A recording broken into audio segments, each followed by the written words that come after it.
Jumping into a very special edition of the Underground. It is Ned, joined by Health, Johnny, and Jake. Boys, how are you going? Oh, I have COVID right now. You've got And I COVID don't. right now. Yeah, I got COVID right now. Man, that is terrible. Johnny, But are I'm you any here. better? I am better. Uh, I think I actually just got over it. I got off a cruise ship yesterday. I don't feel great, but I feel good enough. Oh, wow. well, Geez, I definitely have COVID. I just tested positive for it last night. So that's terrible. How many times have you had it now? lucky three. Wow. I've Th- only had it the once. This year, I haven't had it at all. So that really sucks, man. You feeling Good for okay, you. though? I don't feel that bad. I feel like I have a very, very mild cold. Oh, there But you I go. have a toddler, so I'm constantly fucking sick. It's just like I live in filth, and he just brings home every illness known to man. So I'm not surprised. Oh man, well that is terrible. And I guess on the topic of COVID, I was going to talk about this soon, but I hear the new album Rat Wars, a lot of this was recorded during that COVID time. And is that how it went down? It's like a mix. I think there's a fair amount of it was written during COVID, but when we actually came together to make it, we knew that we wanted to be like in the same room. So it wasn't done during lockdown. During lockdown, we were doing our second collaboration album, Yeah. and we finished our first collaborative album and did the entire second collaborative album basically during sort of peak pandemic era. And then at that time, we were working on demos and writing for this record. But when we actually finished all the material and I recorded the vocals and everything, we got to be in the studio together. Oh yeah, there you go. That's very interesting right there because you're talking about that collaboration album that happened during the COVID time there, and that got a lot of people through it. Big fan sort of thing. And Johnny, I see you've got yourself like a studio in the basement. How much time was spent down there? You're in there now, yeah? Yeah. This is where we record. I mean, we write a lot of stuff here. I mean, this is the my beat laboratory. Yeah.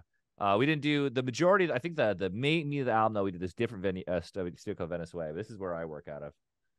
And I have something very my house is like under like I had this all this water damage, so I'm not in it right now, but I have a space really similar to John's in size where I work at home as well. So I mean, this day and age, especially with the lockdown, I think we all just invested some time and effort into building out like our workspaces because everybody was fucking trapped. So kind of Yeah. had to do it.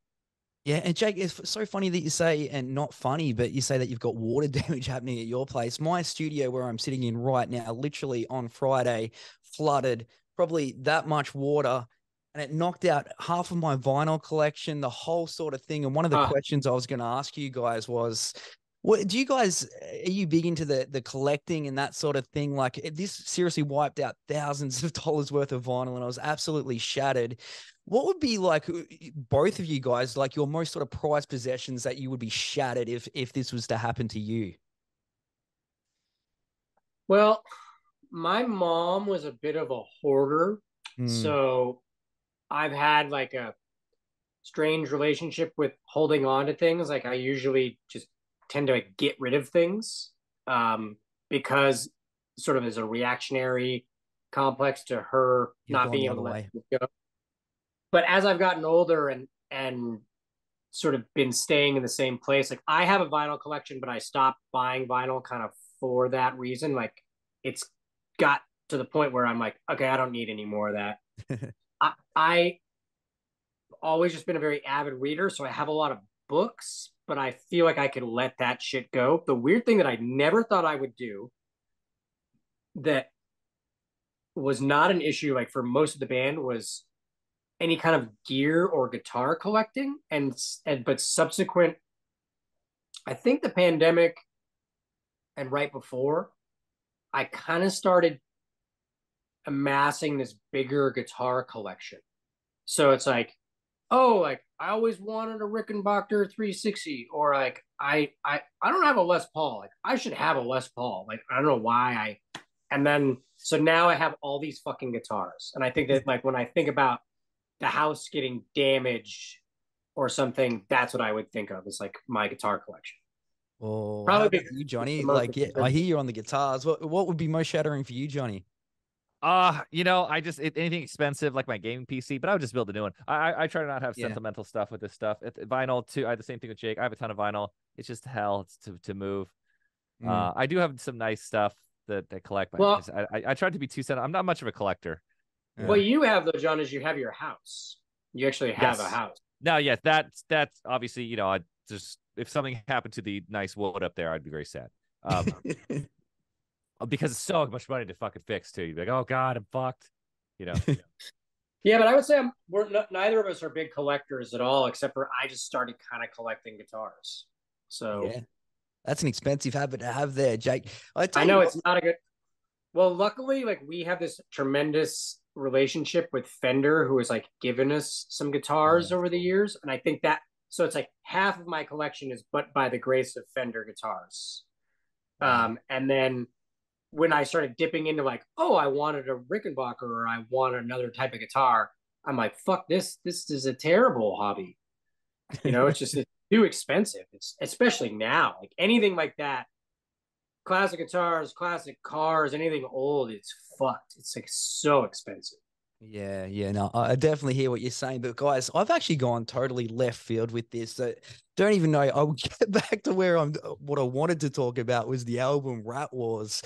I seriously, when I discovered you, it's only been a couple of years. It's since those collaboration albums back in 2020, and like I said, it got me through COVID sort of thing. And it did with a lot of people. I feel like you guys could kind of write the soundtrack to the end of the world. You've got that sort of that eerie sort of feeling to you. I wouldn't even know how to describe you because you wouldn't really call yourself metal. What would you sort of label yourself? It's like an industrial metal sometimes, but then I don't even know. I can't even label it. Yeah, we're industrial. We're neo-industrial. But yeah, we're New that's yeah. modern industrial. Yeah, Modern industrial. All right. neo-industrial. I said it's a little snappier, but yeah, that's what it is. That's how we Yeah. see it, at least.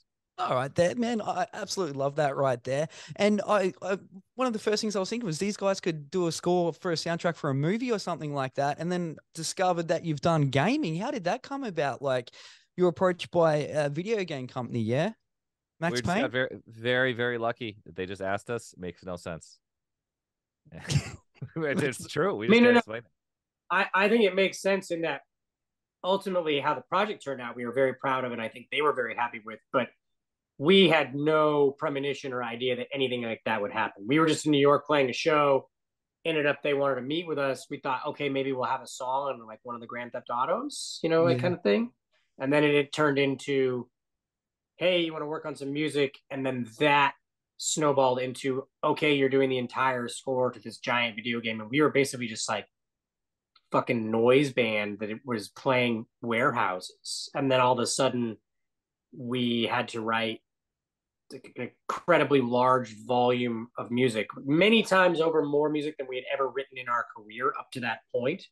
And I think it just, as John said, it was very unpredictable. We had no idea that anything like that was going to happen, and it obviously changed the trajectory of the band because like we've had this sort of strong connection to gaming culture ever since. I would say on their end, it was an extremely inspired choice, and we're just very, very grateful for it. Oh, nice. Is there anything else like that that you're involved in? Like, have you done any movies or anything like that as well?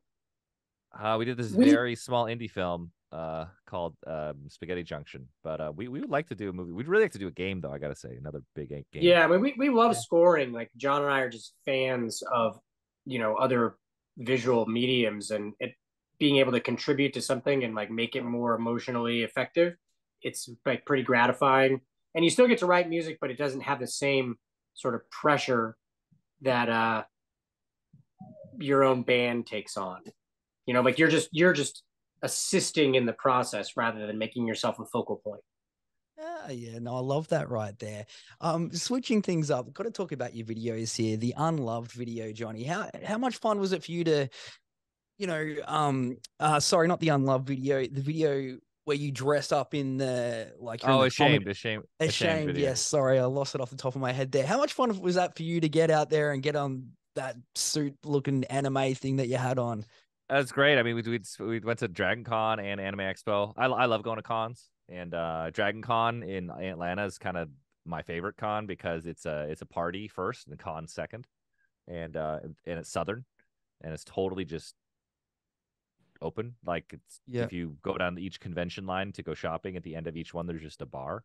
I've never seen anything like that. Most conventions don't want you to drink, and they have it in like one little section there. They're just like trying. They want you to drink and just party, and it goes late. It goes to like 6 a.m.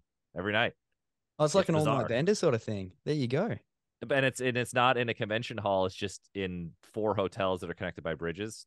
And it's like this. I don't know. It's like this biggest Halloween party in the world or something. It's really great. I want to go back, honestly.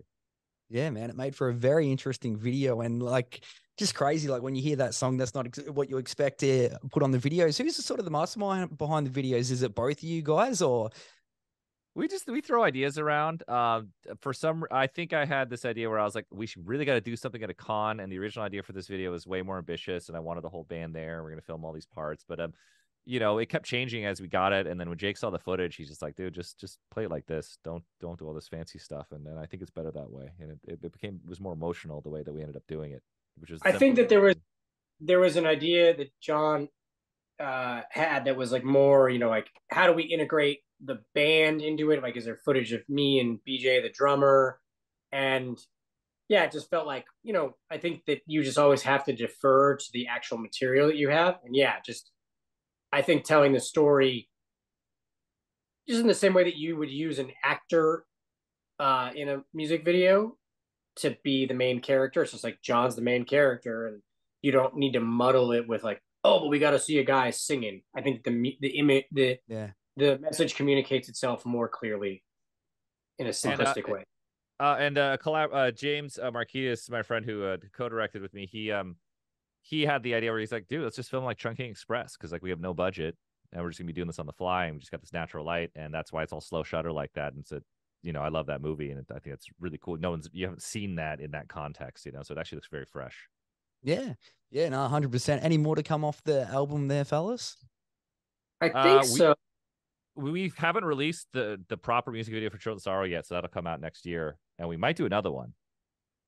I mean, these things are a lot of work, but yeah, we'll see. I have an idea for one of the songs that I really am attached to and I'd really love to do, but as John said, I don't know if I love that idea as much as I don't love working on music videos. It's just very fucking time consuming. So it's just like could be if I could have someone just do it to my specifications and not have to be that involved, that would be lovely. But I don't know that we. Yeah, and also nowadays, like there's so much posting, like we can get more action just like throwing some random video game footage for the same song. You know what I mean? Or we can work our asses off and make this really ambitious video. However, we are really happy with the response to the Shane video. People really connect to it. No, I mean, that's good.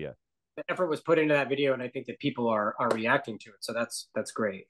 Yeah, no, I think it's definitely worth the time that you put in there, fellas. I love your visuals. There's something old school, like the old school goth videos for Unloved and that too. That was really cool. Just changing things up. You were in Australia earlier this year, right? Yeah. And like that one sort of eluded me. Like you played in Tasmania, Sydney, and Brisbane, was it? Yeah. Yep. It's because we played that festival in Tasmania, and it's like a Melbourne festival, so you can't play Melbourne too, Oh man, like you got to play Melbourne next time you come out. Like, is it? Yeah, we are for sure. Yeah, we're booking something right now, so we're gonna come back with we'll proper. Oh, excellent! Yeah, that was gonna be one of my questions. Are you heading back out here soon with the new album? Definitely. Yes. Yeah, we're definitely not gonna wait. Like it was far too long in between. We've always had great shows and great experiences in Australia. It's actually the only place that we've always only had good shows. I think maybe because it took us long to come over the first time. But usually you're like, you play, it's the first show in Eastern Europe or something. And then you're like grinding it out and then maybe it gets good later. But in Australia, they've always just been really fun and there's always been good audiences. So we're trying not to leave such a gap in between tours anymore. Yeah, that'd be amazing if you guys get back out here. What was the highlights of Australia when you're here? Did you get to do any Australian sort of, I don't know, like hang out with koalas or do anything like that? So we've done all that before, but Dark Mofo is incredible, and my favorite thing is oysters in Tasmania. There's the best oysters I've ever had in my life. Yeah, there you go. I got those oysters. Dark Mofo in general was we'd never seen an event so fastidiously and thoroughly curated. Like the entire city is transformed to all sort of fit the aesthetic of this, not 3 day, but like multi.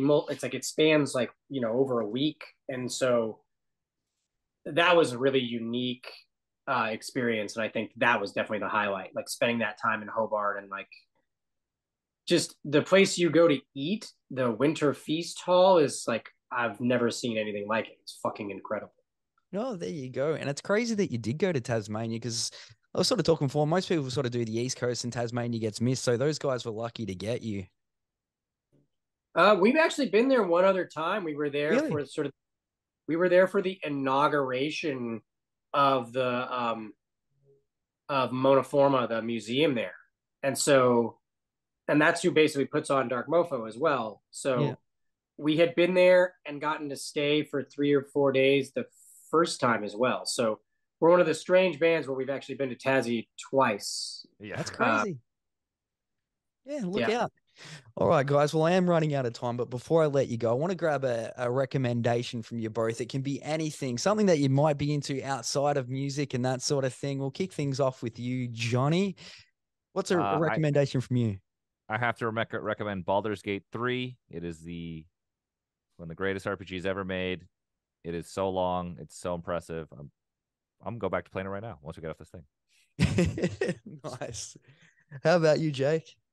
I would recommend the master Cormac McCarthy's final novel and companion novella before he passed away at I think 89 this year.